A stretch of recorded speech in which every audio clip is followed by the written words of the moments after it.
Jonah was having a bad day.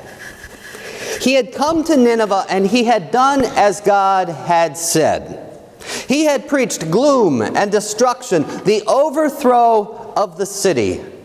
He had proclaimed that soon, and very soon, Nineveh would pay. Pay for its evil and pay by the hand of God.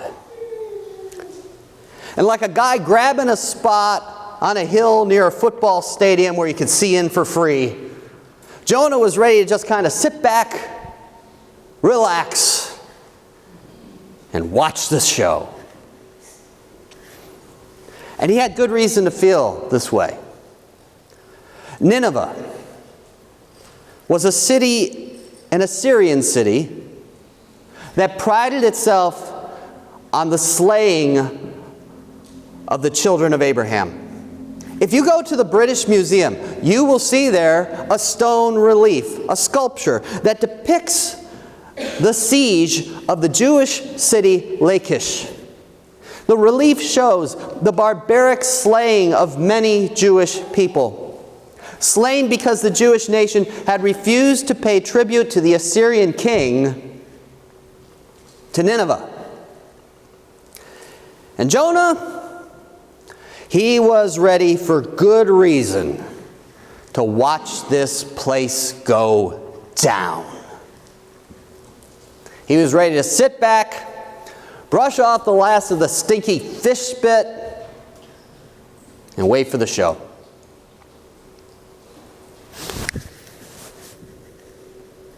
A lot of years ago, my son Eric was playing soccer.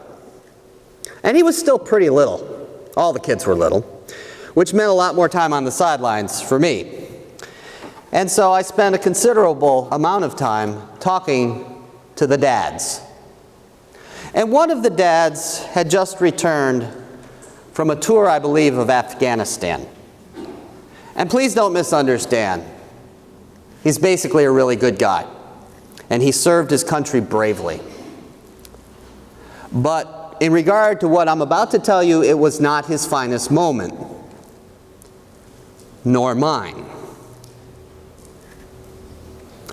One night as soccer was about to end and a bunch of the dads were talking, he told a story. A story about a video that had been making the rounds in his circle of friends. And he told, laughing the entire time, this story about an enemy soldier being captured on film while being blown up. But there was more. The fellow was not only killed, but his arm was severed in the explosion. It went a few feet up in the air and hit him on the head. And as I listened to this story being laughed at by all the other dads,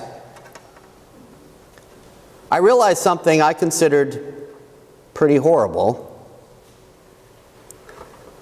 That a part of me inside was ready to laugh too. I went home that night, hating myself a bit. I went home that night, though I did not realize it then, understanding Jonah. Understanding that part of me was ready to watch God the judge in full swing, to watch God wipe away the evil from the world, to watch God the judge give us a clean slate. Part of me was just ready to watch the show. The other day, I taught at seminary. Every once in a while, they let me do that. Then they say, oh, we shouldn't do that, and they don't bite me back for a while. And after teaching, I grabbed a quick sandwich with the co-presenter, who's a really old friend of mine. An old friend who, like me, has been at his church for a long time. But on top of his service there, he actually grew up at his church. And after exhausting stories of our glory days and telling each other about what our churches are up to right now, the subject turned to this day. and to the list. You stand up there, he said, and you read it. You read that list and you can barely get through. Of course, he's right. The list is filled with names of friends, loved ones. Even the names of the ones you have brought to be put on that list, names of people I don't know. They're still names of the precious. And your pain fills me as those names are read. The only way you get through a list like that is swallow hard, you do breathe, you pray and remember that you have a job to do, and that you honor those you are remembering by doing it. This is a list of those who were so dearly ours, and some wounds never heal. They scab, they scar, but they're always there. They remind us of love lost. This is a list of those who are so dearly ours. The sin of Jonah, the foolishness of Jonah, sitting back, waiting for the show, was that he had made the people of Nineveh, who, yes, were his enemies, into something less than human. He had made them into something other, something to be expelled from the human family like so much bodily waste. And he couldn't see deeper.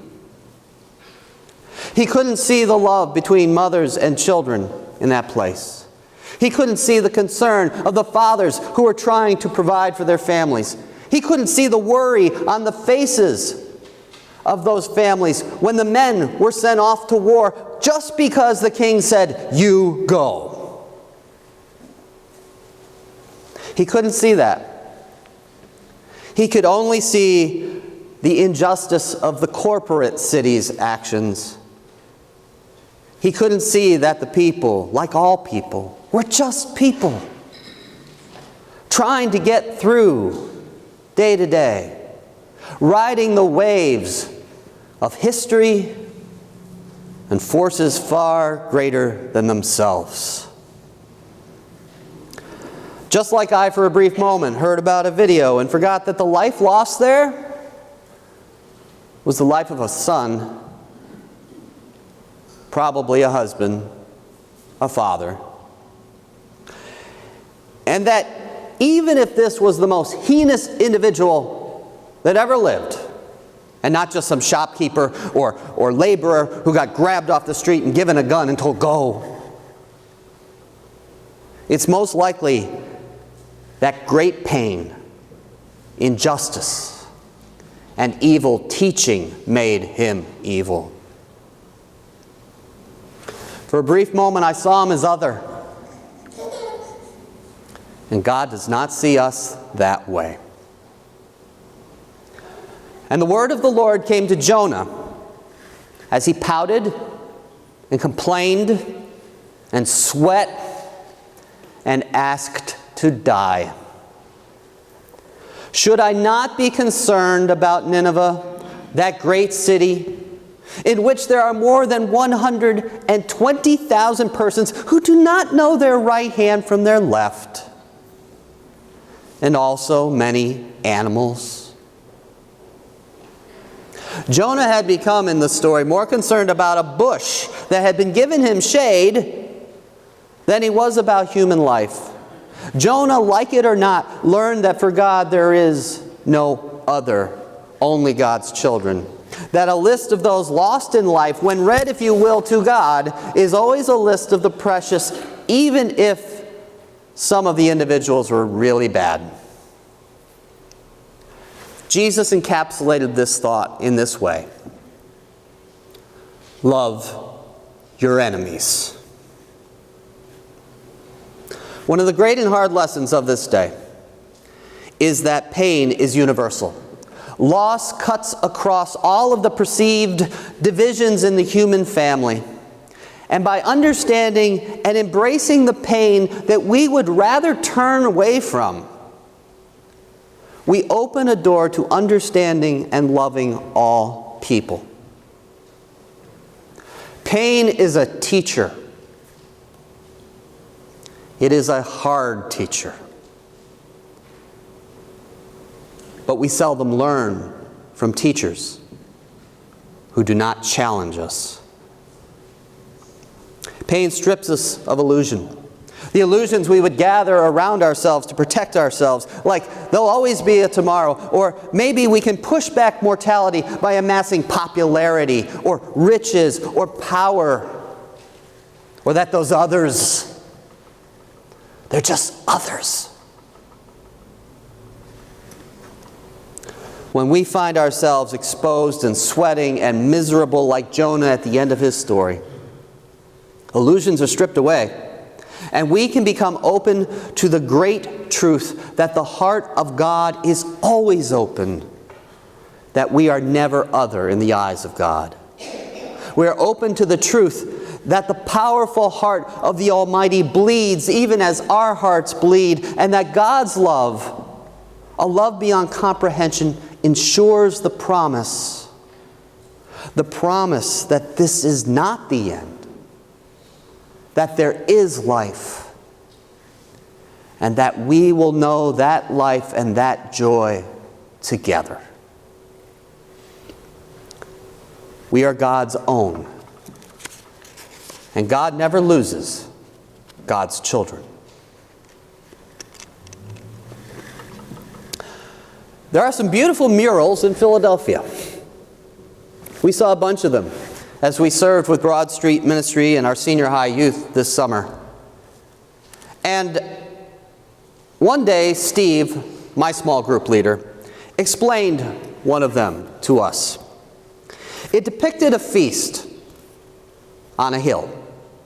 A table on a large hill next to a very comfortable-looking farmhouse surrounded by farmland. People of all ages and ethnicities sat there. Wine was poured, fruits and vegetables adorned the spread, children were playing nearby. And even as the next dish was being served, you saw people, their faces filled with gratitude and joy, coming in from the fields bearing the next treasure.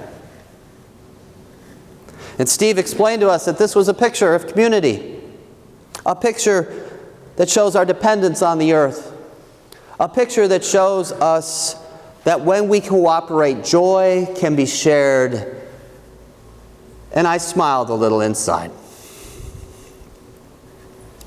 And when he was done, I said, yes, it's all that. It is all that. But it is also a picture of heaven, of the next life. On this mountain,